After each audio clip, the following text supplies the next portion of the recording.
In primetime news this evening, local industry players react to U.S. President Donald Trump's sweeping tariff policies. Police question Portmore mayor over alleged assault incident. And we conclude our primetime news special report on vote buying. Good evening and welcome to primetime news on air and online at onespotmedia.com. I'm Janella Precious. And I am Andrea Chisholm. Special welcome as well to our viewers on TVJ International in the Cayman Islands. Coming up in business news, more reactions to the United States' new tariff structure.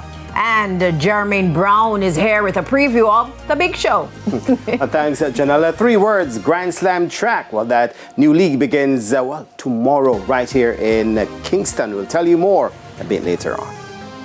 And Romaine Robinson is here with a preview of what's coming up in the weather. Thanks, Andrea. Now we're holding those small craft warnings that we have had out for the south and offshore areas for tomorrow.